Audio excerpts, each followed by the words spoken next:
ကယ်ကိုပဲစိတ်လိုရှားနေတာဖြစ်လာ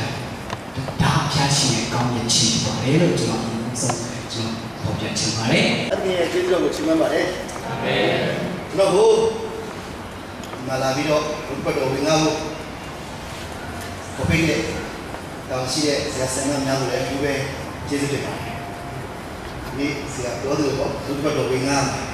ဒီနေ့ခေါ်လာတယ်ဒီနေ့ခေါ်လာပါတယ်ကျွန်တော်မကြမ်းလာရ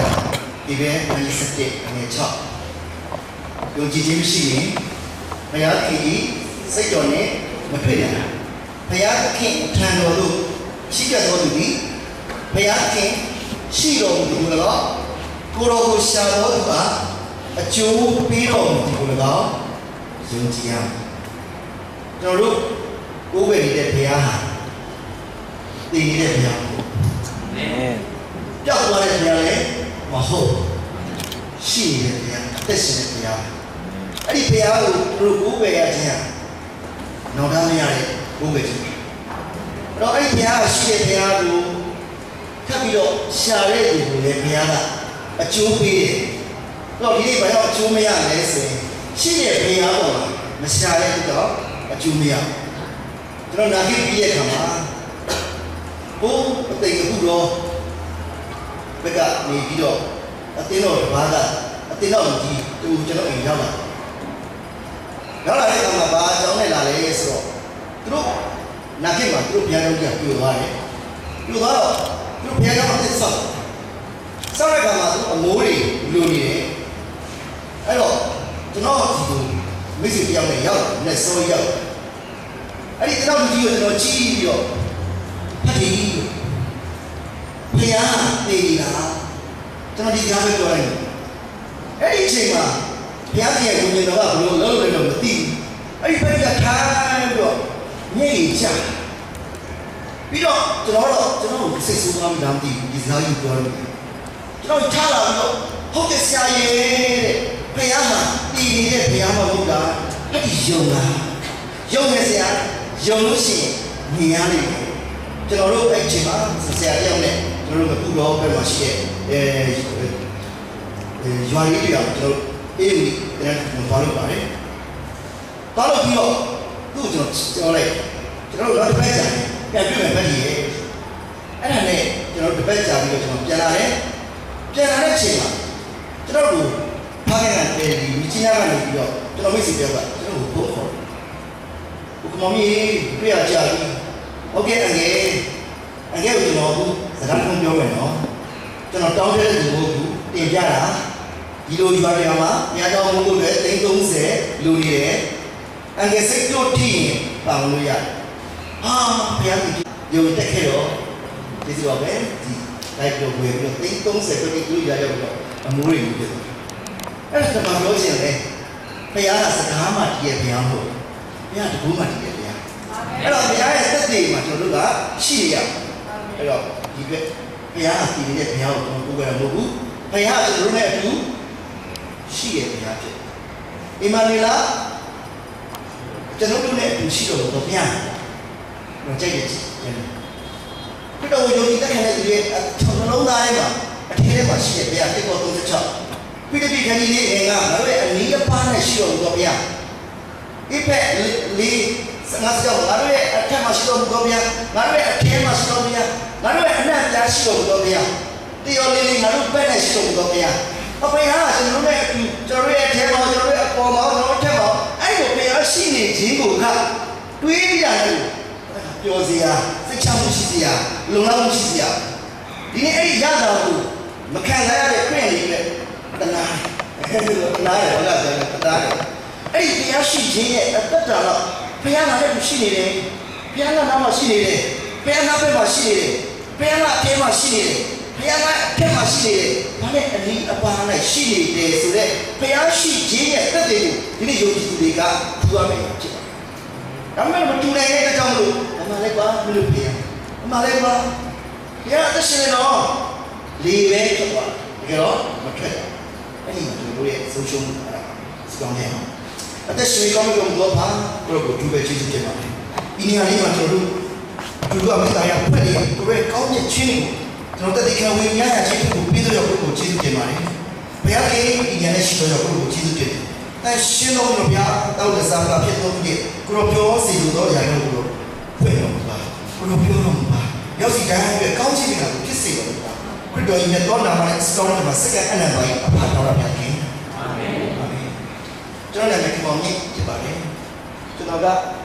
ဒီမြို့ပါကျွန်တော်မိဘတွေကဒီနဲ့စားရတယ်ကျွန်တော်နေတဲ့မြို့ကတော့ညောင်ဘုံမြို့ဖြစ်ပါတယ်ကျွန်တော်1983ခုနှစ်မှာကျွန်တော်10ရအောင်ကျွန်တော်10ရအောင်ပြီးတော့ကျွန်တော်ဖောင်ကြီးမင်းကုန်းဖောင်ကြီးမှာရှိတဲ့တောင်းထောင်ကျွန်တော်ဝယ်လိုက်ပါဝယ်ပြီးတော့မပြောသွားဆိုင်ပါ1983ဇာတ်10ရအောင်ပြည့်တာအဲ့လိုစိုက်နေတဲ့အချိန်မှာမပြောလို့စိုက်နေတဲ့အချိန်ကျွန်တော်ငယ်ငယ်ကျတော့ကျွန်တော်ကိုတွေ့သွားပြီးတော့မိဘလုပ်နေတာလေမိမဆယ်ရက်အောင်ပြီအဲ့တော့ငပြောရဲမှာမလုပ်နေတော့နဲ့လာခဲ့မှာဆေးရဝင်လို့ရအောင်ဆိုပြီးတော့ရန်ကုန်မန္တလေးအမြန်လမ်းမှာဖောက်လို့ရလို့စကန်မှာရှိတဲ့အကျဉ်းဦးစီးဌာနကိုကျွန်တော်ဆွဲသွင်းသွားပါတယ်ကျွန်တော်လည်းအဲ့ဒီလိုက်သွားတယ်အဲ့တော့ပြီးတော့အဲ့ဒီမှာအဲ့ဒီချိန်မှာ1983 84ဆိုတာနှစ်ဖြားနဲ့ရန်ထားတဲ့အချိန်ညဘက်ဆိုရန်ချမ်းတယ်နေ့ဘက်ဆိုရန်ပူတယ်အကျဉ်းသားတွေလည်းခဏညစာတရားတဲ့အချိန်အခုကျွန်တော်ဒီသွားတဲ့ဒိုင်းပေါ့နော်အဲ့ဒီမှာကျွန်တော်ရောက်သွားပြီးတော့ကျွန်တော်မိဘတွေနဲ့ဝေးလာတယ်။ပေါင်းတဲ့ငွေချင်းပေါင်းသေးတွေကလည်းပဲသူလိုကိုလိုလူတွေကြီးပဲ။အဲ့တော့ဘာတွေပေါ်လဲဆိုတော့လက်ပြားကြီးပေါ်တဲ့အကြောင်းလို့လက်ပြားလိုနိုင်တဲ့အာမီရန်လို့တောက်ပါ။အဲ့တော့ကျွန်တော်ကဒီရုံးမှာတောင်းကြတယ်။ကျွန်တော်ရုံးကအခုမင်းကုန်းပေါ့နော်ဒီကြီးမင်းကုန်းရဲ့စကဲအောက်ဘုံမှာရှိတယ်။အဲ့တော့တောင်းကြတဲ့အခါမှာကျွန်တော်ရဲ့ပေါ်ထဲမှာတော့အဲ့ဒီနေတဲ့ခါမှာပြောပါစို့ရဲ့တောက်တယ်နမဇာလုပ်တယ်အဲ့ဒီလိုနေပဲနေ့တိုင်းဖက်ကျော်သွားဖက်ကျော်ရင်နဲ့ဒီနေ့မှာကျွန်တော်ရဲ့စကိုင်းရဲ့အနောက်မှာပညာရှိပါတယ်ရွာပညာအဲ့ဒီမှာအချင်းသားတွေလည်းပြုတ်တယ်ရွာတွေလည်းပြုတ်ရင်ဒီနေ့တော့ကျွန်တော်အဲ့ဒီပညာကိုကျွန်တော်ဖြတ်တဲ့အခါကျွန်တော်မေးခိုင်းအတန်လေးကမေးတယ်သူကဘယ်သူကမေးကျွန်တော်အထေးလေးကနေဒီဆုံးတစ်ခုကဆော်ပြီးမိတဲ့ဒီမောင်ကြီးမင်းသိရင်ဘယ်သွားမလဲဒီမောင်ကြီးမင်းသိရင်ဘယ်သွားမလဲဆိုတဲ့အတန်ကကျွန်တော်လို့ဆော်ပြီးအဲ့တော့ဘာသာတရားရတော့ကောင်းတာလို့ကောင်းတာပေါ့ဒါပေမဲ့လို့ကို့မှာကကောင်းတာကနည်းနည်းရှိမကောင်းတာတွေကအများကြီးပဲကိုသိတာပေါ့အဲ့ဒါနဲ့မရေးသွားရမှာတော့ကျွန်တော်ကြောက်ဘာကြောင့်လဲဆိုတော့ကျွန်တော်တို့ညောင်လုံးမျိုးပြေးညောင်ချောင်းတာဆိုတဲ့နေရာလေးသွားလို့ညောင်ချောင်းတာကိုသွားလို့ရှိညောင်လုံးမျိုးကိုရှိတယ်တုံးဖျားကြီးဆိုတာရှိပါတယ်တုံးဖျားကြီးတော့ကြည့်ပါလူကြီးအဲ့ဒီမှာအကြီးကားတွေရှိတယ်ကျွန်တော်ကျန်းစာပိတ်ဆုံးတည်တယ်အဲ့ဒီမှာမရေးသားတွေကမရေးထဲမှာကြာနေတဲ့သူတွေကိုဘယ်လိုနှိမ့်ဆက်ကြီးစဲတာလဲအဲ့ဒီမရေးထဲမှာမသိပဲနဲ့အော်နေတဲ့ပုံတွေကိုဆွဲရကလေးတွေရွေးဆိုညဘက်ဆိုပြည့်ကြောက်နေရဆိုကြောက်စရာကောင်းပါလားပူတော်နေပါလားနော်အမြဲတော့ဟိကျန်းနေပါလားဆိုဒီမှာကျန်းစာကပေါ်ပြတဲ့နေရကြောင်းကြည့်နေကကျွန်တော်ငယ်လေးတွေကအဲ့ဒီအောင်ပြီးကျွန်တော်ငယ်လေးကိုအားချင်ဒါပေမဲ့မသွားလို့လေမဖြစ်ဘူးခုမှကောင်းမှုဆိုတာလည်းနည်းနည်းကောင်းတာလည်းအများကြီးပုဂ္ဂိုလ်ကိုပြီးဆုံးတယ်အဲ့တော့ကောင်းတာလို့ကောင်းတာရောက်မယ်ကောင်းတဲ့ကိစ္စမှာကောင်းတဲ့နေရာကိုတွားရမယ်ဆိုရင်တော့ကျွန်တော်တွားဖို့ကတော့လုံးဝမကြိမ်းဘူးဒါကျွန်တော်ရှင်းဖို့ဒီအဲ့တော့တွားရမယ်အတူတူတော့မထူးတော့ဘူးတန်အောင်သွားမယ်အဲ့တန်အောင်ထပ်တော့တန်အောင်တော့ဘူးရတယ်မှာဆိုဒါမောင်ထမ်းပေါ်တယ်အဲ့တော့ငယ်ကအရှိမလေးဒီကငယ်တော့ဟိုတောက်ရတယ်အများကောင်းတဲ့ချိန်အချက်ကလည်းပေါ်တဲ့ချိန်တော့အဲ့တော့အာမီရန်မန်လေးတွေမှာ100ဘူးသုံးနဲ့ကျွန်တော်ပြန်ရောက်ရတဲ့ချိန်လက်ဆောင်ရတာလည်းဒီလေးရအဲ့တော့ထပ်တော့ဘူးတော့တောက်ထပ်အောင်တောက်ဒါပေမဲ့ဒီနိုးလို့ရေးပါရေးစားရေးဆိုရင်ဒီမောင်ကြီးမိသေးရင်ပဲပါမလို့ဒီမိကိုတော့ချင်းချောက်အဲ့တော့ဒီနေ့မှာကျွန်တော်ငယ်လေးတယောက်ကပြင်လူဖြစ်တဲ့တော့တန်းတယ်သူကအင်္ဂလိပ်ကျမ်းပါအဲ့ဒါနဲ့ကျွန်တော်ဒီနေ့ရောက်တဲ့အခါမောင်ကြီးတရားချောင်းရှိတယ်လိုက်ခဲ့မလား လိုက်ခဲ့ပါမယ်လိုက်သွားပါတယ်လေ့ကျင့်မိကုန်းနော်မိကုန်းမြန်မာနေချင်းတင်းတော့နော်အဲ့ဒီကျွန်တော်ရောက်သွားတယ်ရောက်တဲ့အခါမှာဘုရားကျောင်းမှာကျမ်းပတ်ရေးပြုစီရတယ်ရှင်မှတ်တဲ့ခန်းကြီး7 28ယေရှုကဝန်လေး၍ပင်ပန်းတော်သူပေါင်းတို့ငါထံသို့လာကြလော့ငါသည်ချမ်းသာပြီဒီလိုကျွန်တော်ဝန်လေးဒါပေမဲ့ယေရှုကဝန်လေးတဲ့ငါထံလာငါချမ်းသာပေးပြီဆိုတဲ့ဒီကျမ်းပိုင်းအပြင်ကျွန်တော်ကိုခေါ်နေတဲ့ခံစားဒါပေမဲ့ယေရှုကဘယ်လိုချမ်းသာပေးမလဲမသိသိချင်အဲ့ဒီလိုနဲ့ဘုရားကျောင်းကျွန်တော်လိုက်ကြည့်ဘုရားကျောင်းမှာရှိနေတဲ့တကယ်ချင်းကိုပြီးသူပြီးသူပြောင်းတယ်ပြောရတယ်အာမင်းလည်းပြောရမယ်ကွာအဲ့ဒီလိုနဲ့ကျွန်တော်ကအသိကြီးကိုကျွန်တော်မေးတယ်ဟာအဲ့ဒီပြောင်းတယ်အဲ့ဒီသိတယ်ကျွန်တော်ပြောပြပါငါတို့လည်းဘုရားကျောင်းမှာတက်ကျူးစားနေရတာလို့ကွာကျွန်တော်လူတွေနဲ့အဖြေကိုမပေးနိုင်အဲ့ဒီလိုနဲ့သင်ရုပ်ဆရာအဲ့ဒီကချင်းချင်းဆိုင်ကိုမမြင်အဲ့ဆိုင်တော်မေးဆရာကြီးဆိုင်တေးဘာမှလည်းစသိတာကျွန်တော်ပြောပြပါလားဒီမောင်ကြီးကငါတို့လည်းဘုရားမှုကိုကျိုးစားပြီးတော့ဆောင်ရတာကွာဘယ်ပြောလို့ရအောင်လဲကွာငါကဒီမှာဒီပဲရာကြီးကွာဒီလိုနဲ့ကျွန်တော်ရဲ့အသက်တာသူတို့ဒါဆိုရင်အတူတူပဲပေါ့ခရစ်ယာန်နဲ့ဘုရားဘာသာစအတူတူပဲပေါ့ဟုတ်တယ်သူတို့လည်းချိုးသားကြံတယ်လို့မှန်သားလို့ဆောင်းရောက်မယ်သူလည်းချိုးသားပဲတက်ရှိရမှာဆိုတော့သူတို့တူတူပဲကွာအဲ့လိုနဲ့နေတော့ဘုရားကျောင်းမှာရှင်းလေးဆိုတော့လမ်းလမ်းကိုတက်တယ်ကြောင့်ဒီနေ့မှာတော့အဲ့မှာရှိရဲ့ခတိကမောင်ကြီးမင်းကူတော့မှာဖယားဘယ်လိုကြောက်တယ်မရှင်းနေတာကွာဒါမင်းကပြောချင်တာတစ်ခုရှိတယ်ငါတို့ကိုးခဲ့တဲ့ဖယားအသက်ရှင်ညီးဆန်းလို့ရတယ်အာဟုတ်ညီးဆန်းလို့ရကျွန်တော်ကဝန်ထမ်းလောက်ကလည်းစီးပွားရေးလုပ်တယ်ကျွန်တော်စံပူရရစံနေကျွန်တော်ကောက်ပြီးတော့ခန်းထဲမှာတော့စံနေပုံရတယ်အဲ့ဒီအချိန်မှာစံနေပြန်ရောင်းအဲ့ဒီအချိန်မှာစံစည်းကကြားရတော့ဆန်လေးကဆန်ဝင်ဖြစ်ဟုတ်ပြီဒီဖက်ကြီးပြောတဲ့ဘုရားသက်ရှင်ကျွန်တော်မိစင်းကဲဒီဘုရားကြီးကတော့အသက်ရှင်နေဆိုရင်ကျွန်တော်ဒီဆန်အိတ်ကိုကျွန်တော်ငွေ300အမြတ်ချင်ပါတယ်ဟာစိတ်ခေါ်ရလူလေးပါစိတ်ခေါ်အဲ့ဒါနဲ့ကျွန်တော်တို့ကားဟိုမိကုန်းကနေပြီးတော့ရန်ကုန်လာတယ်ပေါ့ကန်လေးကိုရောက်လာတယ်လာရင်ပဲရင်းနဲ့ဂျိုကုန်းမှာရှိတဲ့မိုးငါးကိုရောက်သွားလူလူရောက်တော့လည်းမသိဘူးအဲ့ဒါအဲ့ဒီရှိတဲ့အမကြီးကျွန်တော်ပြောတယ်အမကြီးကျွန်တော်မှဒီဆန်ရှိတယ်ဒီမျိုးစားရှိတယ်ပဲဈေးပေးနေတယ်သူပေးတဲ့ဈေးနဲ့ဆိုတော့မြတ်တယ်ဒါပေမဲ့နောက်နေ့လာပို့စမလွယ်ဘူးဒါပေမဲ့ကတော့သူခရားကလုပ်ပြရတော့မသိဘူးနော်အဲ့ဒီကားပဲနောက်စနေနေ့မှာရန်ကုန်လာဖို့ခွင့်ကြုံကားမောဆရာကြီးငါရန်ကုန်သွားဖို့ရှိတယ်ဒီဘာလို့ချင်ကျွန်တော်ဆန်နေပြည်နေတဲ့ကိုအဲ့ဒါဆန်နေပြေသွားတယ်ကျိုးကုန်းမှာရောက်တယ်ရောက်ပြီးတော့ဈေးစကားတွေပါပြီးပေးရမယ့်ရင်ပြီးနောက်ကြိတ်တဲ့ခါမှာငွေ300မြတ်ကျန်1984ခုအမြတ်ကျန်ဘာကတော့တိုက်ဆိုင်လာမသိပါဘူးအဲ့လိုနဲ့တစ်ချိန်ကျွန်တော်ဘုရားကျောင်းတော့မှန်တိုက်တက်တယ်ဘုရားကျောင်းမှာတက်တယ်တက်ပြီးရတယ်ဘုရားကျောင်းပြစင်းရတောင်းတောင်းတယ်ဥပဒေတော့ဒါကျွန်တော်ပြောလို့ဆိုတော့အဲ့ဒါနဲ့ဒီနေ့ကျတော့ကျွန်တော်အတင်းတော်ရှိတဲ့မိကြီးကြီးကဒီမသိကျန်းဆောင်ပြီးပြီးတာအဲ့ကျန်းဆောင်ပြီးခါကျွန်တော်ဖက်တဲ့ခါမှာဘာလို့ပြရလဲဆိုတော့တော့တာအကြောင်းကျွန်တော်ဖက်ဒါလေးကဒီကျောင်းသားလေးကစိတ်ဝင်စားစရာလေးပါလားတာကြီးနဲ့တာငယ်ရှိတဲ့တာငယ်ဆိုးတယ်တာဘိပမူကြီးသွားတယ်ဒါစတိုးကြီးတယ်အဲ့တော့ဒါလည်းဝတ်စာစားလို့စီးရဲ့ချိန်မှာသူ့ဖေတော်ရရလာတယ်ဖေလက်ခံတယ်ဒါလေးကိုဖက်ပြီးတော့သူတို့စိတ်ထဲမှာအဲ့လိုလေရတယ်အဲ့ဒါနဲ့အတင်းတော်မှာမလုပ်ရဆိုတော့ကြာပန်းစကားပြောပဲလို့မဲလိုက်ရအဲ့ကျွန်တော်ဒီချင်းကမောင်ကြီးမင်းဝင်ပြီးတော့ပြောကြဆိုဒီခုပဲကျွန်တော်ပြောတယ်အဲ့ဒါနဲ့ဘာလို့ပြောပါ့ကဲဘုရားကြီးအသက်ရှင်နေဆိုရင်အဲ့ဒီကြောက်တော်သားမဲပဲရပါဘူးနိုင်တော့ကြောက်တော်သားဆိုမဲပဲရအဲ့ဒါနဲ့ချိန်အောင်တော့80နဲ့နားနော်အဲ့ဒါနဲ့ချိန်သွားဒါပေမဲ့ကျွန်တော်တက်တာကတော့ကြောင်းလေးကူဘယ်အောင်လိုက်တဲ့ဒီပုံစံတွေလောက်တာပဲနော်အဲ့ဒီလိုနဲ့ကျွန်တော်ဒီစစ်တပ်ထဲမှာလက်ကျင်းပြတာရှိတယ်စစ်တပ်ထဲမှာရှိတယ်မိခင်ကြီးကသူကစီးကြိုမှာရှိသူက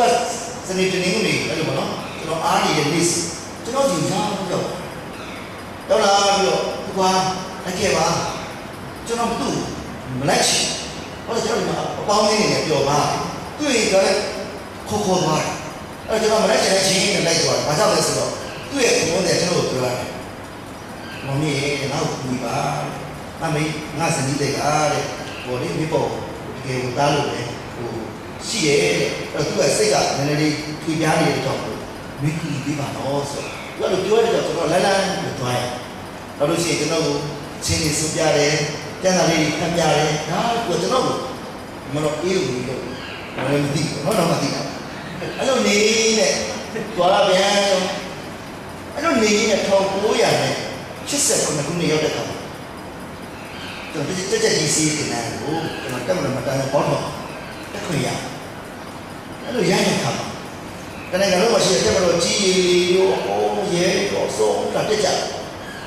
အဲ့ဒီရကျွန်တော်ကစစ်တော့ဘုရားခင်အသက်ရှင်နေစို့ကျွန်တော်ဘေးနားမှာကြားတဲ့အခါခရီးရင်ဖြစ်ပါစေစစ်တော့တက်မလို့ကြီးအိုးကြောက်တယ်ဘာလိုက်နေလဲဒါပေမဲ့အဲ့ကျမှအေးပြီးတော့မနေ့လေးကြားတဲ့ကြောင့်ကျွန်တော်ဖွင့်တဲ့အခါမှာကျွန်တော်ဘေးနားမှာရှိတဲ့ဒီကွာကျန်းစာဖက်ခင်ဗျားပါလေခင်ဗျားပြည်လေးပေါ့မေးတာကျွန်တော်နာမည်ဒူစင်းပါကျွန်တော်ချင်းလူမျိုးပါကျွန်တော်ခရစ်ယာန်ပါဒီ900ရှိတဲ့အဲမှာဒီခရစ်ယာန်ကြောင့်တော့ဘယ်မှာညပါရအောင်အဲ့ဒါကျွန်တော်လည်း6လပန်းလို့တက်မမှန်တိုင်းမှာတန်းတဲ့ဒီစနေလေးတွေအပ္ပရာချင်းအဲ့ဒီမှာရှိတဲ့ပန်းချင်မှာကျွန်တော်တို့အတူတူကတော့ပါလေသူလည်းတော့ဒီဒီကမပြောတော့ဒီကတော့ကြောင်းနေတော့ပြီကျွန်တော်လည်းဝင်ခဲ့တဲ့4-5နှစ်လောက်က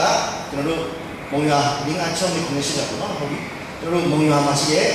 ကိုစံပြီးလို့ဒီလေဟာလေလုယာအတင်းတော်မှာစုံတဲ့ကံမှာသူကတော့ဗန္နာလေးဖြစ်ပြီးတော့သူလည်းကြောင်းနေသွားပြီပေါ့နော်ဒီလေအဲ့ဒါနဲ့ကျွန်တော်ဘုရားခင်အသက်ရှင်နေဆိုတော့ကျွန်တော်သိသွားတယ်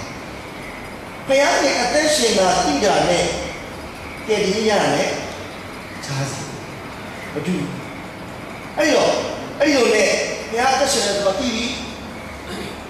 ဒါပေမဲ့ကျွန်တော်ကသိကြသားမဲဆိုတဲ့အဖြစ်ကိုမသိဘူးအဲ့ဒီနဲ့1988ခု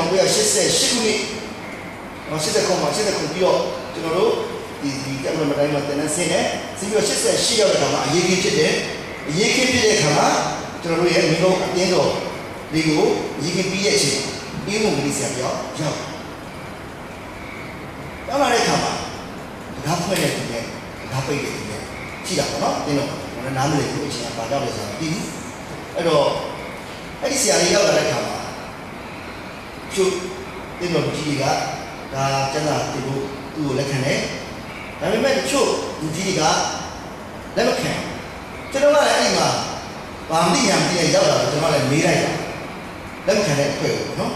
အဲ့ဒီဆရာဘာတင်မှာမလို့လဲဒါလက်မခံတာလေကျန်းစာတင်မှာကျန်းစာတင်တာပဲဗျာမကောင်းတာတင်တာမဟုတ်တာလို့ဘာဖြစ်လို့လက်မခံကောင်းလားဆိုတော့ဆုံးနေလက်ခံမရအောင်လက်ခံမရတဲ့အခါမှာအဲ့ဒီဆရာကကျန်းစာတင်ဘာကြောင့်လဲအပြည့်ကြောင့်စားပြည့်ကြောင့်လူဒီမွေးကလေးက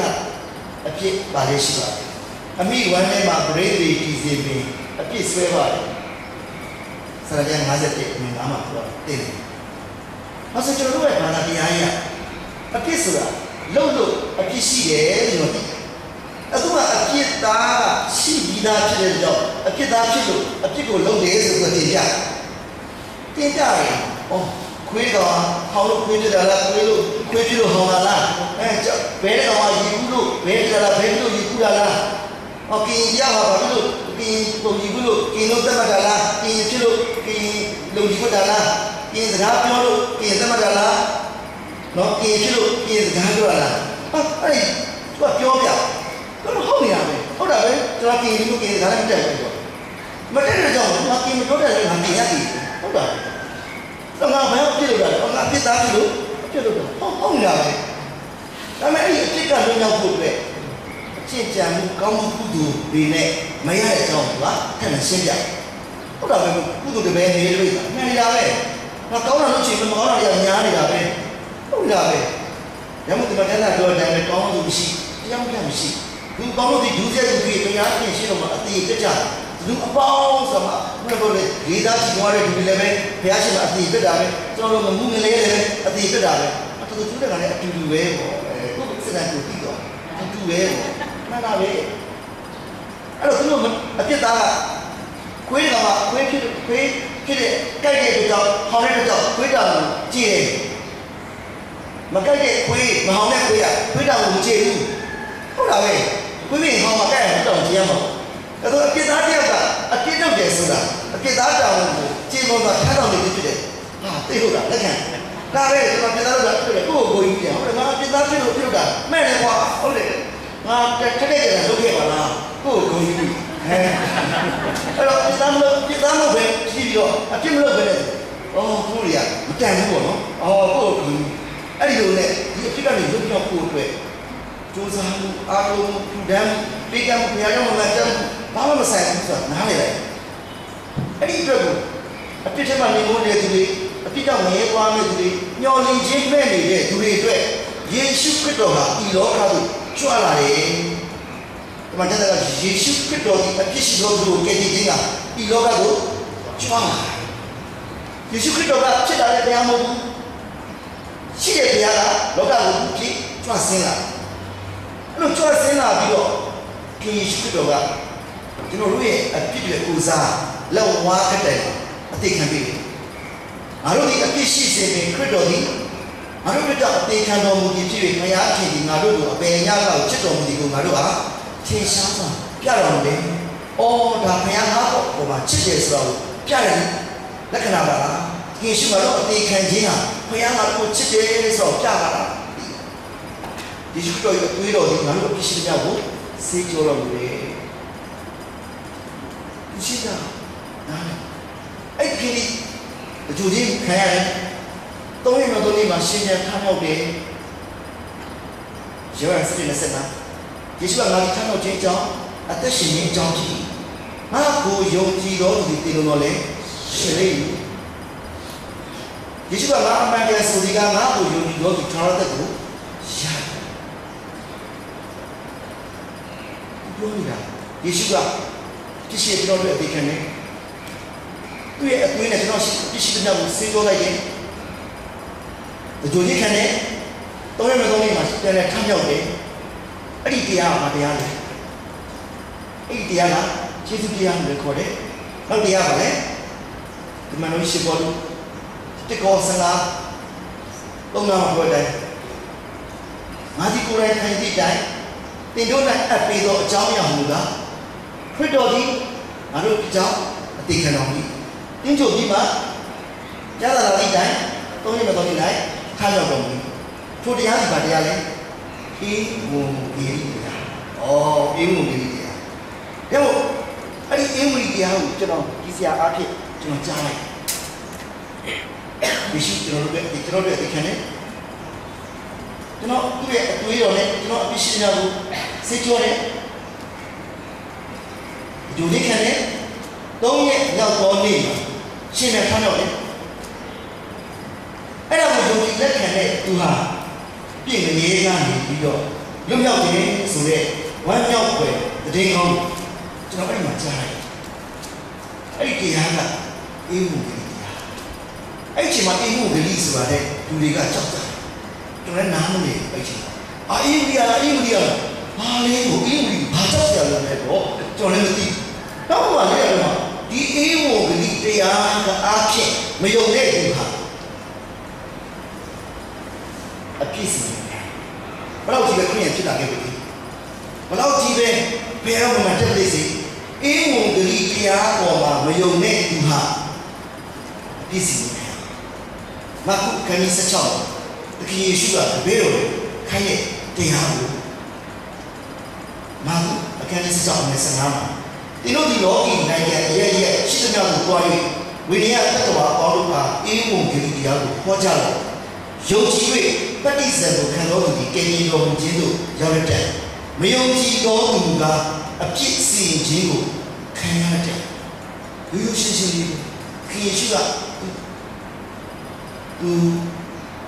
ချိန်မှထတော့လေဒီပေါင်း40နေပြီးတော့တပည့်တော်တွေမှာခဲ့တရားက ဝိညာဉ်တက်တော်ပါလေအေးမူတရားဟောပါအဲ့ဒီတရားဟောမှာယုံကြည်ပြီးတော့မှပြည့်ချင်းခံလို့ရှိပြည့်စည်ခြင်းကိုမခံရယူရှိနေတယ်လို့ဟောတရားဟောတဲ့သူရဲ့တပည့်တော်တွေကအဲ့ဒီအေးမူတရားကိုဒီမှာတော့မဟုတ်ပါဘူးအေးမူတရားကိုဟောတယ်သူတို့အာရှိဖို့အေးမူတရားကိုရောက်တဲ့နေရာမှာဟောကြတယ်ဆိုတွေ့ရတယ်အဲ့ဒီအေးမူတရားကိုယုံကြည်တဲ့သူဟာအပြည့်စည်ခြင်းကနေလွတ်မြောက်တယ်မယုံကြည်တဲ့သူကတော့အပြည့်စည်ခြင်းဒီနေရာမှာခံရမယ်ဆိုတော့အတိအကျပေါ်ပြတယ်သက်တာတော်လေးဩရဒုတိယဆောင်အခန်းကြီး1အငယ်8မှာကောင်းကင်တမန်တို့နဲ့ကောင်းကင်ဘုံကပေါ်ထွန်းတော်မူ၍ဖျားခင်ကိုမသိတော်သူငါတို့သခင်ယေရှုခရစ်အေးမိုဂီတရားကိုနားမထောင်တော်သူတို့ကိုမိလျံအားဖြင့်ဒဏ်ပေးတော်သောအခါသင်တို့ကိုဆင်းရဲစေတော်သူတို့၌ဆင်းရဲခြင်းကို၎င်းဆင်းရဲခံရမှုသောသင်တို့၌ငါတို့နဲ့ချမ်းသာခြင်းကို၎င်းဖျားခင်ဆက်ပြီးတရားဖြင့်စီရင်တော်မူ၏ဒီအေးမိုဂီတရားကိုမယုံတဲ့သူဟာမိရေထဲမှာအပြစ်စီရင်ခံရမယ်။ဤဖက်ဩရစာခန်းကြီး1အငယ်13မှာသင်တို့ဒီလေကဲတင်တော်မူခြင်းအကြောင်းနဲ့ရှင်သောအေဝံဂေလိတရားဤဟူသောတမန်တရားကိုကြားနာရ၏ထိုခရစ်တော်ကိုယုံကြည်ပြီးမှဂရိတော်နှင့်ရှင်သောတန်ရှင်းသောဝိညာဉ်တော်၏တစိ့ခက်ခြင်းကိုခံကြ။တန်ရှင်းသောဝိညာဉ်တော်ကတစိ့ခက်လိုက်ဘယ်မှာစိတ်ခက်လဲဆိုရင်အေးဝဂလိတရားကိုကြားပြီးတော့ယုံကြည်တဲ့သူစိတ်ခက်အဲ့ဒီမှာကျွန်တော်အေးတရားဆိုတာဒါပဲလားကြားတယ်ကြားပြီးတော့ဆရာပြောတယ်ပြီးတော့မိမိရဲ့ education ဖြစ်လုံးသားထဲမှာလက်ခံရပေးပါသူကထဲထဲမှာအုပ်စိုးပါလိမ့်မယ်ဒီထဲမှာပြောတယ်ကျွန်တော်ကအဲ့ဒီမှာလက်မခံဘူးကျွန်တော်စခန်းရောက်တယ်မမရရည7 နာရီကြည့်ချင်ကျွန်တော်ဂရီတို့ရဲ့ဂရီပေါ်မှာထားစမတဲ့ချမနေ့ပြတော့ငါတို့ဒီကနေ့အကျိုးဆောင်ကြောင့်သူ့ကောင်းကြောင့်ငါမရဘူးဆိုတော့ကိုတီးသားဖြစ်တယ်ငါအပြစ်များတယ်ငရေတော်တော်ဖြစ်တယ်ကျိနေတယ်ပြတော့ငါကိုချစ်တယ်ငါတို့အသေးခံပြီးတယ်သူကတကြိုပြီးကောင်းတဲ့မှာထနောက်တယ်ဆိုတာကျွန်တော်လက်ခံတယ်အချင်းဆောက်ခေရှိကျွန်တော်လုံးသားတယ်ခေရှိပြာကျွန်တော်အပြစ်တာဖြစ်ပါလေကျွန်တော်အပြစ်တွေအသေးခံပေးတဲ့အတွက်ကြောင့်ကျေးဇူးတင်ပါတယ်ဒီခုချမ်းဆောက်ယေရှုကိုကျွန်တော်ဘုရားဖြစ်ကိုးဝဲပါမယ်ကျွန်တော်လုံးသားထဲမှာပြေလို့ပါကျွန်တော်အဲ့ချိန်မှာလက်ခံပြီးတဲ့ချမ်းဆောက်ဘာမှဘယ်ရမ်းမှမတူတဲ့ပျော်ရွှင်မှုကိုခံစားရအရာပျော်တယ်ဘလို့ထူးခြားမှလည်းပျော်ရွှင်ခြင်းအဲ့ဒီပျော်ရွှင်ခြင်းကခဲမှာရှိရတဲ့အခါမနေနိုင်တော့ငယ်ချင်းကိုပြောပြအဲ့ပြောပြကောက်သွားတယ်တော့မနေနိုင်ဘူးဒီပျော်ရွှင်ခြင်းအရာပျော်တယ်သင်ဘယ်သွားရမလဲဆိုတဲ့အဖြေသိခြင်းတော့ပျော်စရာကောင်းတဲ့ဘာမှမရှိအဲ့ဒီဖြေရလာတဲ့ခါမနေနိုင်တော့လူငယ်တွေများစွာအဲ့ဒီတင်တဲ့လူငယ်များစွာအဲ့ဒီဖြေရလာတယ်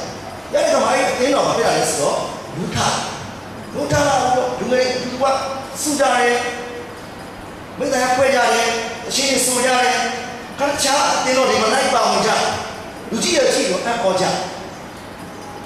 တော့အဲ့ဒီပြီးဒီခါမှာဒီကျွန်တော်တို့ဒီကျမ်းစာတဲ့ဆရာကလည်းတော့ကြနေစီရန်ကုန်ကနေပြောင်းလာတယ်အဲ့တော့ကျွန်တော်တို့စိတ်ချောင်းစာအုပ်တွေစတောင်းကြီးစိတ်ချောင်းကြည်ကြီးစိတ်ချောင်းအောင်ကြီးစိတ်ချောင်းဆိုတဲ့ဒီစာပေလေးကိုကျွန်တော်တို့ကျမ်းစာဖတ်ခြင်းအကြောင်းလေးလာပြီးတော့သင်တော့ကြနေညနေစီရောက်လာတယ်တော့ကြနေကိုခါလေးစညဘက်တနိုင်ကျွန်တော်ခိုင်ရလို့ပတ်တော့စနေနေ့ခိုင်ရတနေ့နေ့ပြန်ရောက်တဲ့ပြန်သွားတယ်အဲ့ဒီလိုနဲ့ချက်တိုင်းအတွင်းမှာတက်ကဘုရားကျမ်းတော်ဘုဖန်ရမလဲလို့တက်တည်ခံရမလဲဆိုတဲ့အကြောင်းလေးသိတာကျမ်းစာပြန်ပျော်ရွှင်လာဝမ်းမြောက်အဲ့လိုနဲ့ဒီအသင်းတော်လူထောင်ကြီးကြည့်ပြီးတော့ဒီကျွန်တော်ရဲ့အဲ့ဒီအဖွဲ့ကြီးများစွာရှိတဲ့အရက်မှာပြည့်တိကိုယ်တိုင်သူတို့ဘာပဲလုပ်လို့ဘုရားရဲ့အင်းဒီရားကအသက်ရှင်ကြတာဆိုပြီးကျိုးလည်းမလို့ဘုရားဆောင်များစွာဖြစ်တာကြာကျွန်တော်ရဲ့ပေါင်းကြီးမင်းကောင်အသင်းတော်ဖြစ်တာကျွန်တော်အဲ့အသင်းသားပါready ကိုထွက်တယ်အဲ့ဒီမှာကျွန်တော်ရှိအဲ့တော့ဘာပြောချင်ခရစ်တော်ရလာတဲ့အခါလူကမနေနိုင်တော့ဘာတရားနဲ့ရတယ်ခရစ်တော်ဘာတရားနဲ့ရအေးကိုဂိရိတရားနဲ့ရ ချုပ်ပြီးတော့မြောက်ညီစံတယ်ဘုရားသက်ရှင်နေယုံကြည်ပါတယ်အချိန်ခံရောက်နေတယ်တော့ပြည့်ပြည့်သွားကြအင်းကိုဂလိတရားနဲ့မရတဲ့သူခရစ်တော်ကလက်ခံတယ်။မကြတာရှိလို့ရှိသေးတယ်။ဒီအင်းဝီတရားကိုယုံကြည်ပြီးမှတန်ရှင်းသောမြတ်တော်တစ်စိတ်ကချင်းကိုခံရ။နောက်ကျွန်တော်တို့ဒီမှာကြတာယုံကြည်ခြင်းဒီကြားလာခြင်းဖြစ်တယ်။ကြားလာခြင်းဒီလေဘုရားရှင်စကားတော်ဖြစ်တယ်။တော့ဘုရားရှင်စကားတော်အင်းဝီတရားကိုကြားဖို့အတွက်ဒီနေ့ညာစွာတော်လူတွေကဟောပြောမဲ့သူတွေလိုအပ်တယ်။ဟောပြောမဲ့သူရှိမှကြားနိုင်ကြားနာယုံကြည်တယ်ဒီများစွာတော့တင်းတော်များစွာဒီနေ့အဲ့ဒီကြောင်တော့အဲ့တော့ဒီနေ့ကျွန်တော်တို့အသက်တာထဲမှာရှိလာတဲ့အခါခရစ်တော်ကိုရရှိလာတဲ့အခါဘုရားကြောင့်လည်းအတူရှိလာတဲ့အခါသူများကိုပြောဖို့ဆိုတာလွယ်လွယ်လေးဖြစ်တယ်ဘာမှမခဲ့ဘူးတော့အေးတရားဟောပါဆိုတာထွေထူးဟိုတင်နေကြီးဒီမဟုတ်ပါဘူးအေးဝီတရားဟောရဲဆိုတာအတိတရားဟောတာမဟုတ်ဘူးအရှိတရားကိုဟောတာဖြစ်တယ်အဲ့တော့ဒီမှာကိုယ်ဆောင်မှုရဲ့မိမိရှိတာလက်ကိုယ်ရှိလို့ရှိရင်ဟာကိုယ်ရှိဆိုတာမသိဘူးဆိုသိတာဘာကကိုယ်ရှိတယ်ကိုယ်ရှိနေပြီရှိနေပြီမပြောဘူးလားဝမ်းသာတာရှိဒါမှမဟုတ်ရှိတဲ့တရားကလက်ကိုယ်ရှိလို့တော့ပြောလဲရှိတော့ရှိတာလို့သိမှာပဲဟုတ်တယ်တော့ဒီခရစ်တော်လည်းပဲအထက်ထဲမှာတကယ်ရှိတာရဲ့တရားကမနေနိုင်တော့ကျွန်တော်ဆိုမနေနိုင်တော့မလို့ကတော့စာမဲ့ကျွန်တော်ဖတ်ချင်တာကျွန်တော်ဖတ်ကျွန်တော်ပြေးလာအဲ့ဒီတော့ဘုရား90ခုနှစ်ရောက်တဲ့အခါမှာ6လရောက်တဲ့အခါမှာကျွန်တော်မန္တလေးမြကြီးနာမြန်လန်းဖော်လို့ရုပ်စကန်ကိုကျွန်တော်ပြောင်းရှိသွားနောက်တဲ့အခါမှာကျွန်တော်ဖတ်တော်ရပါတယ်ဘုရားရှိတယ်တော့ရှိတဲ့အခါမှာရောက်တဲ့နေရာမှာကျွန်တော်လမ်းဖော်လို့ရပါလို့ပါတယ်ကျွန်တော်လက်ထက်မှာဝေစာတွေကန်ရတယ်လမ်းသွားတာကိုဝေစာပေးအဲ့ဒီမှာရှိတဲ့မိကိုပေါ်ဆိုပြီးမိုးကောင်းမွေးရည်ရှင်းတော့ရှိရဲ့ဆရာတို့အေးဝီလို့လာခဲ့ကျွန်တော်အကျဉ်းသားရှိကျဉ်းသား3-4ရာရှိစကမ်းမှာကျွန်တော်ဦးရေးထောက်တော့နိုင်ရကျွန်တော်အထက်မှာ2ယောက်ရှိဆရာတို့ကျွန်တော်တို့ဘုရားကျောင်းကဒီကျွန်တော်တို့အကျဉ်းသားတွေကိုအစာလာချင်းတယ်ဘုရားလာရှိကိုအဲ့လက်ခံပြီးမောင်ကြီးနေရာရေးစလိုက်ခွေးရအဲ့မှာကျွန်တော်တို့ဗာရတယ်အဲ့ဒီမှာကျွန်တော်ချက်ပြုတ်လေသူတို့အစာကျွေးတယ်ပြီးသူတို့အေးဗီတရားကိုဟောမရဘာကျွန်တော်စာမရေးပါဝန်ထမ်းတွေကျုပ်ဝန်ထမ်းတွေဖះကိုမရှိရကြောက်နေတာမလို့ရဘူးကျွန်တော်ဖះရှိရတယ်တော့ရဲပြောရဲအေးဗီတရားတရားတွေကိုပွင့်ဖို့လွယ်လွယ်လေးဝန်ထမ်းဒီနေ့ဖះရှိခြင်းဟာကျွန်တော်တို့အသက်တာထဲမှာပြည့်အေးဝီတရားပြည့်အလိုတော်ကိုပြည့်စုံဖို့အတွက်ကျွန်တော်ရှိကြရဒီမှာကြတာပြောတယ်လူကောင်းလို့ဒီကဲတင်ခြင်းလို့ရောက်လေတမန်တရားကိုသိခြင်းကဘုရားခင်အလိုတော်ရှိဘုရားခင်အလိုတော်ကလူပေါင်းကနေရမယ်တမန်တရားသိရအဲ့ဒီအတွက်အဲ့ဒီအလိုတော်အတွက်ကျွန်တော်တို့ကသိရှင်ရတာဖြစ်အဲ့ဒီလိုလေအဲ့မှာတစ်နေရာမှာကျွန်တော်ကခါတဲ့တတိခံနဲ့ဒါကြောင့်မိုးကောင်းမှာရှိတဲ့ yes ခံနေရှိတယ်အဲ့ဒီ yes မှာအကျဉ်းသားတွေဘာလို့အဲ့မှာရှိတဲ့လူကြီးတွေတော့တတိလိုက်ခံတယ်အလုပ်ကဝန်တိုင်လုပ်နေလို့ကအမှုတော်ဆောင်လုပ်နေမနေနဲ့တော့ဘယ်လိုရောက်တဲ့နေရာမှာတတိလိုက်ခံနောက်ဆုံးကျွန်တော်တို့ကရှိတဲ့ပြည်နယ်ပါတယ်ကျွန်တော်တို့ကဝန်ထမ်းတွေသူ့ရဲ့ကြီးလေးတွေပါလေတည်သွားတယ်ချမလို့ရှိလူဘလို့မှချမလို့ရှိမရှိတော့အဲ့ချရတဲ့လုပ်လေသူကအဲ့တော့လုံးလိုက်တတိယနေ့အမှုတော်ဆောင်လည်းဖြစ်နေသူဝန်ထမ်းလည်းဖြစ်ကျွန်တော်လည်းအလုပ်ကအဲ့လိုနဲ့ကျွန်တော်နေနေနဲ့ကျွန်တော်ဒီကိုယ်တတိခံနေရောက်ကြောင်းနေတာလေကြောင်းနေတာပြီးတော့90နဲ့တခုနှစ်မှာကျွန်တော်ကညာကျွန်တော်စင်ပြရတယ်ကျွန်တော်ညာကျွန်တော်လက်ခေါ်တယ်။နာမတရားရဲ့အသက်ရှင်ခရဘိုင်ကိုကြားပြောအောင်ဒီဆိုတဲ့ဘုရားတော်နဲ့ခေါ်ရခါကျွန်တော်ကသက်သာတင်လိုက်တယ်ကျွန်တော်တတိခံပြီးတော့ကြောင်းရတဲ့ငွေချင်းနဲ့လက်ထွက်ပြီးတော့ကျွန်တော်ကအချင်းပြည်နယ်မှာကျန်တဲ့တော့တခုကျွန်တော်ကိုအားလုံးစီစားပြီးကျွန်တော်ကရန်ကုန်ကြောင်းလာရတယ်ရန်ကုန်ကြောင်းလာပြီးတဲ့အခါမှာကျွန်တော်ထွက်ဆောင်ဆောက်အဲ့ဒီချိန်မှာကျွန်တော်ကပြောင်းလာအလူလေးခံစားရတယ်။ဟောကိုရ90နဲ့6လပိုင်းတရက်နေ့မှာကျွန်တော်ထွက်နေရတယ်။တစ်ချက်ကြီးစီးပွားတယ်ထွက်ရတယ်။ရတဲ့အခါမှာ ကျွန်တော်တွက်စာကိုတော့ပေးဖို့အတွက်ကျွန်တော်ကျမ်းမာရေးဖြစ်တယ်ကျွန်တော်သွားနိုင်အဲ့ချိန်မှာမိဘကကျွန်တော်ကိုပြောတယ်မင်းဟာခွေးပြမဲ့ကောင်မင်းအိမ်ကြမလာနဲ့တော့ကောင်းကြည့်ပြီးခိုင်းအဲ့အိမ်မပြန်ရအောင်ကျွန်တော်တန်းပေါ်ဖြစ်တဲ့ငွေချင်းနဲ့ပုံစံနဲ့လမ်းမှာသူ့ရဲ့အိမ်လေးရှိတော့သူ့အိမ်လေးမှာကျွန်တော်မိခိုနေရအဲ့လိုမိခိုနေကြီးနဲ့နှစ်ပြောင်းနေတယ်ကျွန်တော်ပြောင်းနေဖက်ဆိုင်ရဲ့ကျွန်တော်ကြိုက်ရတယ်ဘာမှမပို့နိုင်ကျွန်တော်ကဘာလို့လို့မသိတဲ့ချင်းအဲ့ဒီမှာဘုရားသခင်စတောင်းမိုးကြီးစတောင်းဘုရားခင်ကိုရောခေါ်လို့ကျွန်တော်ပြခဲ့ပါတယ်ကျွန်တော်ငှက်ဖြားဝေဒနာကိုရောပဲယူလိုက်ပါတယ်ကျွန်တော်ဘယ်လိုသွားရမလဲကျွန်တော်ကိုလမ်းပြပေးပါကျွန်တော်ငွေမရှိတော့ဘူးကျွန်တော်ကိုပေးပါကျွန်တော်ပေးစီပေးပါငိုးပြီးတော့စတောင်းပြီးတဏှာကြီးအတွေးမှာအဲ့ဒီချက်ဆက်ကျွန်တော်ငှက်ဖြားမှုလုံးဝပြောက်အဲ့ဒီချိန်မှာအခါမသိဘူးတဲ့လူပြောင်းကျွန်တော်အိမ်ကြီးရောက်လာပြီးတော့ကျွန်တော်ကိုထောင်ပြီးအဲ့တော့ကျွန်တော်ရဲ့ဇေယျဝန်ထမ်းစာ995ပဲတက်ကြည့်စေးတာအဲ့ဒီကကျွန်တော်ကိုပေးပြီးတော့ဟိုမှာတပည့်တော်တွေနေရှိရဲငါတော့တက်ပါကျွန်တော်ကြုံသွားအဲ့တော့ဒေါက်တာသိသေးလို့တက်ပါဆိုတော့ကျွန်တော်ကိုအဲ့လိုပြောပြီးကျွန်တော်ကိုဆက်ပေးပြီးတော့တောက်သွားသူကဘာလို့ပြင်လဲငါဖမ်းလို့ဖြစ်တယ်အဲ့တော့အိန္ဒိယနယ်စပ်မှာငါတော့ဖမ်းရင်းနဲ့အဲ့ဒီမှာပိုင်တဲ့အကျိုးလူနဲ့အိန္ဒိယထောင်ထဲမှာဝင်သွားအဲ့ဒီသူနဲ့ကျွန်တော်10နှစ်ကောက်ကြာမှကျွန်တော်တို့ဖမ်းတော့မှာမယ်လန်းရောဆွေးကြွားမှာကျတဲ့တဲ့သွားပြီးတယ်တဲ့သွားပြီးရတယ်အဲ့ဒီလိုနဲ့ကျွန်တော်တပည့်တော်ပြည်တဲ့လမ်းကို6လတက်တယ်6လတက်ပြီးရခါကျွန်တော်ပါစစ်ချမှုရပါတယ်ဆိုတော့ပြောတယ်ဘုရားခင်စတော်လိုက်နော်မပြောင်းဘူးတော့သွားတယ်ဒီဘက်တဲ့ငွေလေးရတယ်ဘုရားခင်လမ်းပြအဲ့ဒီအချိန်ကစပြီးကျွန်တော်နားလိုက်ဘုရားခင်ဟာနောက်တမန်တော်ဘဝနောက်တမန်တော်ကာလခုကိုပဲစိတ်ချမှုပေးတဲ့ဘုရားမဟုတ်ယခုကာလမှာလည်းပဲကျွန်တော်တို့ရဲ့လူအပ်သမျှကိုတောင်းယူနိုင်တဲ့ဘုရားဖြစ်တယ်ဆိုတော့စိတ်ချအဲ့တော့အမှလူအမှုရှိလို့ရှိရင်ဘယ်တော့မှလူစီမျိုးနဲ့ဘုရားလိုမျိုးနဲ့အဲ့စကြောင့်မရဘူး။နောက်ကျွန်တော်ပြောတယ်လို့ကျွန်တော်အရိယာမျိုးထွက်လာတယ်ကျွန်တော်ကျန်တာတည်ပြီးကျွန်တော်အေးမီတရားဟောတဲ့ဆရာကြီးကျွန်တော်နေတယ်ကျွန်တော်လိုအမှုရှိတိုင်းသူ့မှာပြောဘုရားလိုပြောမရှိဘဲနေတဲ့အစာရှောင်နေတဲ့ပြောနားစိတ်ရှိဘူးဘာကျန်တဲ့အရင်ရှားတယ်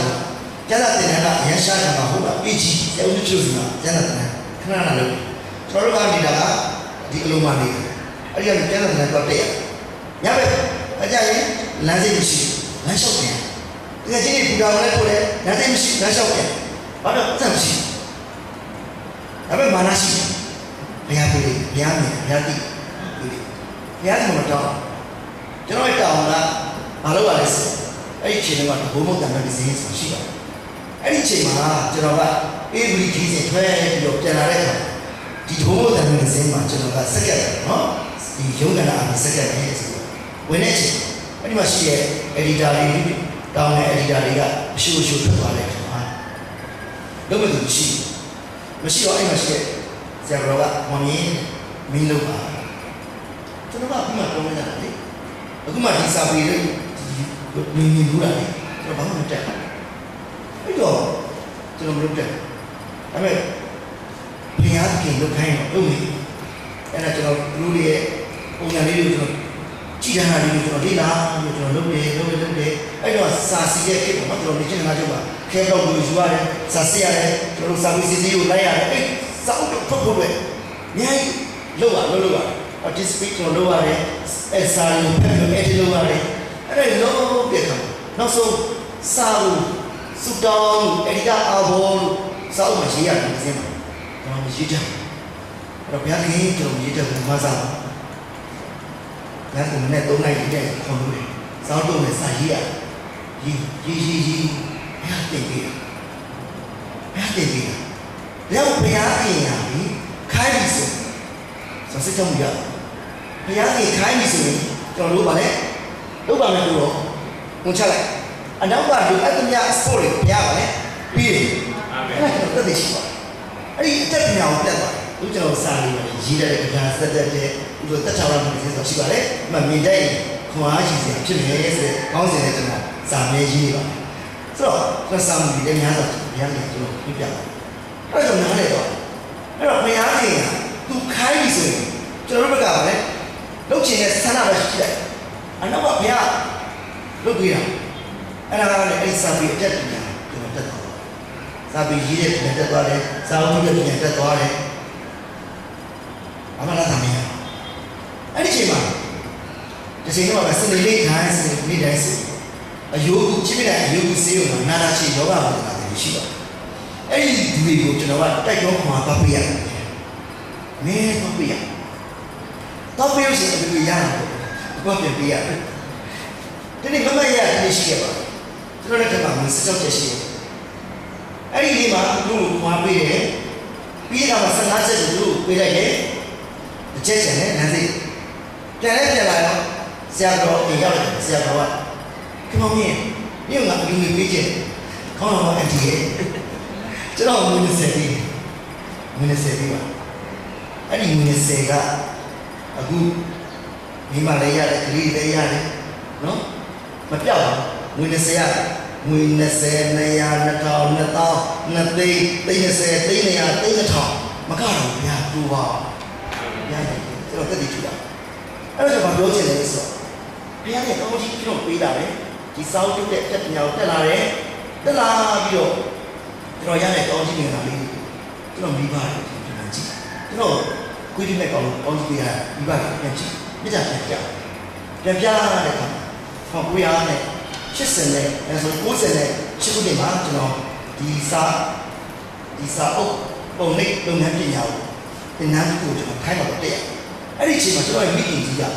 ခရစ်တော်ကိုမိမိရဲ့ education ဖြစ်လက်ခံပြီးတော့ဒီကများအတင်းတော့ကျွန်တော်တို့မှာရှိတဲ့အိမ်မှာလုပ်ကိုင်ဆောင်ပေးတဲ့ညီမငယ်လေးနဲ့အတူလူနဲ့ပါအချင်းချင်းခိုင်းတယ်ကျွန်တော်ဘာတော့မှတောင်းပြီးတော့ဒီပုံလေးပညာပေးတဲ့အချိန်ကျွန်တော်ပြန်လာတယ်ပြန်လာပြီးတော့ကျွန်တော်ညီတယောက်ညီချင်းခံတယ်ပြီးတော့ကျွန်တော်ဖခင်ကအသက်84နှစ်ရောက်တော့ကျွန်တော်ခေါ်ပြောကျွန်တော်ဗီဒီယိုစီးလုပ်ပေးတယ်အေးမီဆီယာဘာလို့ပြတဲ့သူတတိခံနေတယ်ကျွန်တော်ပြန်ခေါင်းရမ်းမှာပြတ်နဲ့စားတော့မှာတော့စက်တောင်းပြီး84နှစ်ရောက်တဲ့အခါမှာကျွန်တော်ကပြောတယ်မောင်ကြီးအားရမင်းရဲ့ညီမကပိုးတယ်ငါလည်းငါဘာသာပိုးပဲမင်းငါမပြောနဲ့တော့ပါကျွန်တော်အဲ့နောက်ဆုံးပြောတာကျွန်တော်ဘာမှမတက်နဲ့ညခင်းပူတော်ပဲလုပ်ပေးပါတော့အဲ့လိုနဲ့ပြောပြီးတော့နောက်ဒီမှာ6လကြာတဲ့အခါကျွန်တော်ဖုန်းရောက်မသားနဲ့ငါဥပေါက်နေငါလုံးစေးမှာမရဘူးအဲ့လိုအဘအားကဲဒီစေးမှာဥမဲ့လာခဲ့ပါခေါ်လိုက်အဲ့ဆိုခေါ်ပြီးတော့သူ့ခွဲစိတ်ရဲ့အချိန်ဘာနဲ့လည်းဘူးပဲကဲနေဘူးဘာဖျားလဲမကဲနေဘူးအသက်ရှင်တဲ့ယေရှုကဘာကဲလေးရဲ့အဲ့ခွဲစိတ်ကနေပါအဲ့ဒီမှာဖျားကသူ့ကိုဝိလက္ခဏာတွေပြားပြီးတော့စိတ်ကိုစိတ်နဲ့ကောင်ငါမချိခံကြည့်ကွာအဲ့ရဲ့ဘုရားရှင်နဲ့ဆုံးလိုက်တော့ဒီသားလေးကျွန်တော်ပြောတယ်ဆုံးလိုက်အသက်80နဲ့၄နှစ်ရောက်တဲ့ခါမှာအချင်းခံတယ်အခုသက်80ရှိပြီးကျွန်တော်ဖတ်နေပြီပါတော့အသက်80နဲ့ဘယ်လိုပြောရလဲဒီအရင်ပြောရှိတယ်အဲ့ဒါနဲ့ကျွန်တော်အသက်တာထဲမှာကျွန်တော်အဲ့ဒီပုံလေးလုပ်တဲ့ညာလေးကျွန်တော်လုပ်ပေးရတယ်ဒီသားစုလည်းဆက်ရတယ်နောက်ပြီးတော့အေးဦးလူတွေကြီးခီးစီနေကျွန်တော်လိုက်ထွက်တယ်ထွက်ရဲ့အဲ့ဒီလိုနောက်ဆုံးတော့ဘုရားရှင်ကကျွန်တော်ကိုယ်ပိုင်စီးပွားရေးနဲ့ဒီပုံလေးစက်ကိုလည်းပြင်ဆင်ပေးတယ်အဲ့ဒီရတဲ့လူကြီးတွေဘုရားအေးဦးလူခီးစီနေမှာအသုံးပြုရတယ်တင်တန်းတွေအသုံးပြုရတယ်ညနေမသွားနိုင်တော့ပင်နေတဲ့ကျွန်တော်သွားတော့အေးဦးလူခီးစီလို့ပါမကျန်တာပြောတယ်ဒီမှာစတဲ့36ပါတဲ့တော့ရောက်ဒီကိုတော့အထင်းမှာတော့ကိုတော့အားဖြစ်လာတော့ကိုတော့ကိုလိုမှတော့ဖြစ်တယ်ဆိုတဲ့နဲ့အဲ့တဲ့လူကြီးတွေနဲ့ကျွန်တော်ပြန်ရတယ်ကူပေးနိုင်တယ်ကူညီပေးတဲ့ကြောင့်လို့ဘုရားရှင်ကခုနဆရာကိုကျန်တာဖတ်သွားတယ်သူဘာကိုဟိုရေကောင်းနေတဲ့သူမျိုးစစ်ကြီးရဲ့ဘုရားရှင်ကစာအားရကိုပြီးတော့တူပါစေတော့ဆိုတော့ပေးခြင်းနဲ့နှလုံးသားရှိရတဲ့အခါဘုရားတူပါတယ်ဆိုတော့ကျွန်တော်တို့ လူအပ်တဲ့လူကိုညီပေးတယ်တောင်းဝင်ပေးတဲ့အခါဘုရားရဲ့ကောင်းချီးမြှင့်တဲ့အခါကျွန်တော်တို့သက်ဆင်းလာတယ်နော်အိမ်မှာဆိုလို့ရှိရင်ကျွန်တော်အင်္ဂါနေ့တိုင်းမှာစကောင်းစင်းမရှိရယ်နော်ဒီဘူရောဆောင်ပြီးတွေ့ဒီဘာကြီးတွေ့ကျွန်တော်စည်းတဲ့ကောင်ဆောင်စကောင်းပါကျွန်တော်ကလည်းစီးပွားရေးလုပ်ပြန်လို့တော့အေးအေးကြီးစင်ပါလေပါဝင်တယ်ဘယ်အလုပ်မှမလုပ်ကျွန်တော်ပါဝင်ပါကျွန်တော်ကတော့ခရစ်တော်ရဲ့ဒီလိုမျိုးသာသနာပြုလို့များမမနဲ့ဆိုင်တဲ့တန်းမရှိရဲ့နော်ကျွန်တော်တို့အဲ့ဒီအဖွဲ့မှာကျွန်တော်ကပါဝင်ပါတော့ဘာပြောချင်လဲဆိုဘုရားဟာအသက်ရှင်နေပြီအဲ့ဒီဘုရားရဲ့တက်တည်ကိုဒီမှာရှိလာတာဆိုရင်သူကမနေနိုင်တော့ပြောချင်တာတက်တည်ခံနေတာအဲ့တော့ကျွန်တော်တို့ကပြောတဲ့ခါမှာလည်းအတိတရားကိုပြောရတာမဟုတ်ဘဲနဲ့ကိုယ်မှာရှိတဲ့အရာတွေကိုဒီလိုလေးပြောလိုက်တာတက်တည်ခံအေးဘူးတရားပေါ့အဲ့တော့အဲ့ဒီအေးဘူးဒီတရားကိုဒီနေ့ကျွန်တော်တို့ခရစ်တော်ကိုရတဲ့သူတွေကပြောနေရကဲလာပြီးတော့ပြောတော့ဆိုရဲဝေစာပေးရအဲ့တော့ကျွန်တော်မနေ့ကအတိတ်ကတော့ချာဖြစ်ချင်တော့ဒီပြောဒီဖြတ်တယ်နေမရတဲ့ဆိုတော့သူတို့တတိခံတယ်တော့ဒီမကြခင်တော့လာတယ်ဒီဝေမှုပြီးပေါ့နော်အဲ့ဒီစိတ်မှာသူတို့နှစ်ယောက်ဆိုတော့ခရစ်တော်လက်ခံပြီးတော့အမျိုးသားအရင်ပျော်ရွှင်မြောက်တာဒီဖြတ်တယ်သူမရှင်းနိုင်နေဒီချင်းပေးမဲ့သူကလိုတော့တယ်မကျမ်းမှာလည်းပြလို့မရဘူးဖြစ်ချင်တော့ဒီမဲ့နေလာတာဆုံးမသူ့တည်သွားတော့အဲ့ဒီကချမ်းသာရှိတယ်ဒီတော့လည်းမဟုတ်ဘူးအဲ့တော့ယုံကြည်ဖြစ်နေပြီခတော့လည်းလက်ခံတယ်ကျမ်းသာလည်းစာဖတ်နေတယ်အချင်းခံတယ်အဲ့တော့တင်းတော်ချပြီချမ်းသာသူရှိတော့လည်းမရှိအဲ့ဒါနဲ့အဲ့ဒီအတွက်ကိုကျွန်တော်တို့ကဘာလုပ်ပါလဲယူနာရှင်းမှရှိတယ်ယူနာဒီညီမှုတင်တာ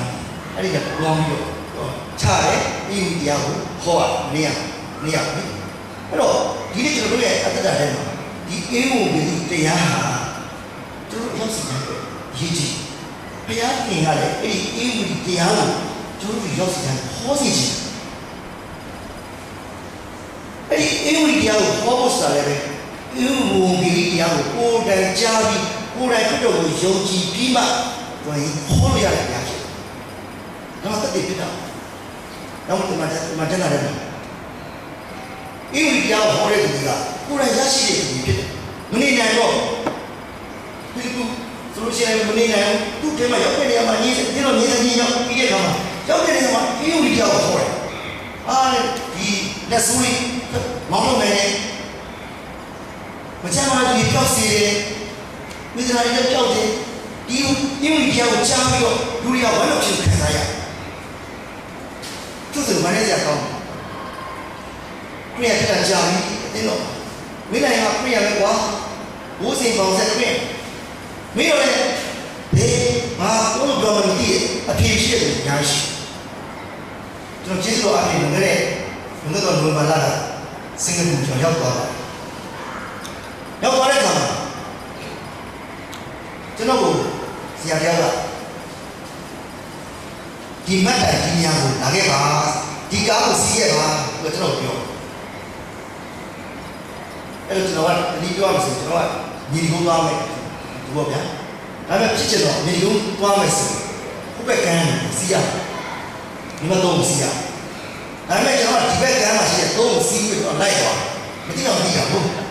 လိုက်သွားရင်တော့ဝေးရောက်ကျွန်တော်ဘေးနားမှာကြည့်ရတယ်ကျွန်တော်မေးကြည့်ဒီညာသွားချင်ပါလေကျွန်တော်လူသေးလားလူသေးရဲ့ဝေးလူသေးကျွန်တော်လည်းမသိဘူးတော့ဒီဘာမှမသွားလမ်းတော့မရှိတယောက်လေအဲ့ဒီလိုနဲ့နောက်တစ်ယောက်ထပ်ပြီးတော့ဟာခင်ဗျာဒါဟောတာလေလမ်းမလေးအဲ့ driver တော့ driver အတက်ကတော့ပတ်စီမစေအဲ့ဒီမှာစီတော့ဒီတက်စီလိုက်တက်စီတော့အဲ့ဒီကားကိုတက်စီလိုက်အဲ့တော့တက်စီလို့ပြောတာသူရဲ့အစည်းအဝေးသိကြည့်မှရောက်သွားတယ်အဲ့တော့တက်တဲ့ကောင်ကရတော့အဲ့ဒါတည်းကဒီရသွားတယ်သူ့လူကအဝေးကြီးရောက်သွားတယ်အမြင့်ကြီးနေရောက်သွားတယ်ဒါမဲ့ကိုလမ်းမလေးပါလားဆိုဒီရဲ့ချင်းနောက်လည်းခက်သွားတယ်ဒီနေ့ထာဝရကာလအတွက် နောက်တဲ့ကိုမခက်ဘူးကြီးဒီနေ့ကိုသွားတဲ့လမ်းကဝေးရောက်နေပြီအမိရောက်နေပြီငါသွားရင်ငါတည်ရင်ဘယ်သွားရမလဲဆိုတာကိုအခုတည်းကမသိသေးဘူးဆိုရင်တော့ဒီနေ့နောက်ပြန်လေးကြည့်အော်ငါနေပါလားဒီနေ့ကတော့ချိန်ကြီးလက်ခံရရှိကျေးဇူးတော်ကာလကတုံးလေးဒီနေ့အရှိနေတယ်ဒီကတော့ကျွန်တော်တို့ချစ်နေစေတယ်ကျွန်တော်တို့ရဲ့အဖြစ်ကိုလွတ်နေစေပါခရစ်တော်ကဒါဖွင့်နေစေပါဒီနေ့ကိုအတ္တရတယ်မှာမသိရှိနောက်တော့လို့ရေးလက်ဥပဒေရရင်ဆိုရင်ဒီနေ့ခရစ်တော်ကမြေတဲ့အဖြစ်ကိုပြီးတိပဲကပြည်သူပြီးသွားပြီတိပဲအကျိုးပြီးတော့မဲ့တော့နေမှာရှင်းတဲ့ထားတော့တဲ့အရှင်ဖြစ်မိဖြစ်တဲ့လားအဖြစ်ကိုဆက်ပြီးသွားပြီးဆိုတော့ယုံကြည်ပါအဲ့ဒီခရစ်တော်လောကထဲမှာလက်ခံနေရတော့နေရပေးလိုက်ပါလို့ဒီနေ့ခရစ်တော်ကိုစေရဖြစ်ပါအဲ့ဒီခရစ်တော်လက်ခံနေရပေးလိုက်လို့ဆိုဒီနေ့လာတဲ့လမ်းနဲ့ပြန်တဲ့လမ်းမတူပါအဲ့ဒီယောဂီမကြီးဘုရားတရားကြည့်လို့ကြရှာပါဘယ်မှာလို့မြဲဘုံစနာဘုရားလာလို့ဟုတ်ကဲ့ကျမ်းစာဖတ်တယ်ကျမ်းစာဘာပြောလဲဆိုတာသူမသိဘာပေါ်ပြနေလဲဆိုတာလည်းဖတ်ပြီးနားမလဲနောက်တစ်မျိုးကြီးလည်းသူကစိတ်ရင်းမရှိသေးဘူး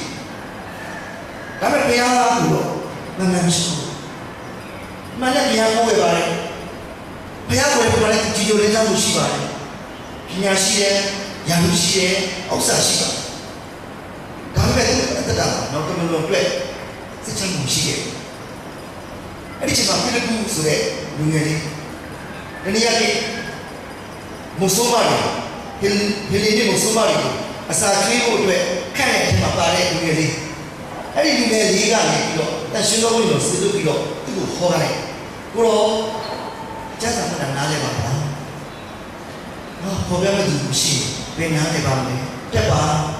ဒါလည်းတရားမှတ်တယ်ဒီကျမ်း53ဖတ်နေခင်ယေရှုတော်ကြောင့်ဖတ်သူနားမယ်ဒါဘုသူ့ကိုဆိုလိုတာလေဒါပရောဖက်ကိုဆိုလိုတာဘုသူ့ကိုဆိုလိုတာလေသူနားမယ်အဲ့ဒီချိန်မှာဖိလိပ္ပုကသခင်ယေရှုရဲ့အကြောင်းကိုအမိပြုပြီးတော့အေးဝံဂေလိတရားပြောပြတယ်အေးဝံဂေလိတရားကိုကြားတဲ့အေသီယိုပီမကြီးကအဲ့ဒါဝမ်းမြောက်စွာဖြင့်လက်ခံပြီးတော့ငါ့ကိုဒီချင်းပေးပါတော့ဒီချင်းပေးဒီချင်းခံတယ်ပြီးတဲ့အခါမှာဝမ်းမြောက်ဝမ်းသာအောင်စိတ်ဒီပြန်လာဒီနေ့ဘုရားခင်ကသူ့ရဲ့သားသမီးရောက်စီတိုင်းကိုဝမ်းမြောက်ဝမ်းသာတဲ့စိတ်သူထင်ကြတာကိုလူရှိရဲ့ဘုရားဖြစ်တယ်ဒီမနေ့ကကောင်းတာကကျွန်တော်ကပြောသူအဝေးကြီးရောက်ပြီးမှဟာမားနေပါလားဆိုတာချင်းပြီးတော့ကြက်တဲ့လူကြီးပါဒီနေ့ပြတော်ဘုရားကလက်ခံစေဖြစ်ပါအဲ့ဒီခရစ်တော်ဘုရားကိုဘာသာရေးတဲ့အတိအကျနဲ့ဘုရားရဲ့မြတ်တာကိုတကယ်ခံစားပြီးတော့နှလုံးသားထဲမှာလက်ခံနေရာပေးဖို့ရည်ကြည်ပါအဲ့ဒီအေးဝံဂေလိတရားဖြစ်တဲ့ခရစ်တော်ဟာကျွန်တော်တို့တကယ်ကိုအသိခံခဲ့ပါတယ်ကျွန်တော်အကျိုးနည်းစင်ပါပဲခရစ်တော်ဟာကျွန်တော်တို့အသိခံခဲ့တဲ့ဘုရားဖြစ်တယ်ကျွန်တော်အပြည့်ရှိစင်ပါပဲကျွန်တော်တို့အသိခံခဲ့တဲ့ဘုရားဖြစ်တယ်ယေရှုခရစ်ရဲ့အသွေးတော်ကြီးနဲ့ကျွန်တော်ရဲ့အပြစ်တွေကိုကုန်စင်အောင်ရှိသမျှကိုဆေးကြောပေးခဲ့တယ်အဲ့ဒီကတော့ကျွန်တော်တို့အကျိုးကြီးခံပြီး3ရက်ရောက်တော့နေမှာထောက်တော့တဲ့ဘုရားဖြစ်တယ်လုံးဝစိတ်ချပါတကယ်ကိုယုံကြည်ပါလက်တော်နဲ့ဆရာဦးမနာချစ်စတဲ့ရိုးရိုးလေးယုံကြည်ဘာရိုးလေးယုံကြည်တာကွာတော့တည်ကြအောင်ဘာကလည်းပြည့်စင်တဲ့ခံပြီးွားတယ်ညီငယ်ငယ်လေးကငါတော့ခရိယာဖြစ်တာကွာတဲ့ဘာရိုးလေးပဲလေရိုးလေးမားတယ်တို့ရိုးလေးယုံကြည်တာကအေးကိုဂေလိတရားနဲ့ရိုးလေးယုံကြည်ဖြစ်သွားအဲ့ဒီအေးကိုဂေလိတရားမှာမယုံဘဲနဲ့တော်ဗျာငါတို့ကယုံကြည်ရဲ့မိဘကခရစ်ယာန်တို့ဖြစ်လာတာပါဆိုရင်တော့ဒီနေ့ဝမ်းနည်းစရာဖြစ်အဲ့ဒီပဲအဲ့ဒါပါလေတင်ပဲသွားမလဲဆိုတဲ့အဖြစ်ကိုတိတိကျကျမပြောနိုင်ဘူးသူတို့ဘာကိုလည်းပဲဘလို့ရုံရတယ်ဘလို့ခရစ်တော်လက်ခံရလဲဆိုတာလေတိတိကျကျမပြောနိုင်အဲ့ဒီလူတွေအတင်းတော်ထဲမှာအများကြီးရှိ然后先把这个那是这个，天天小多几天，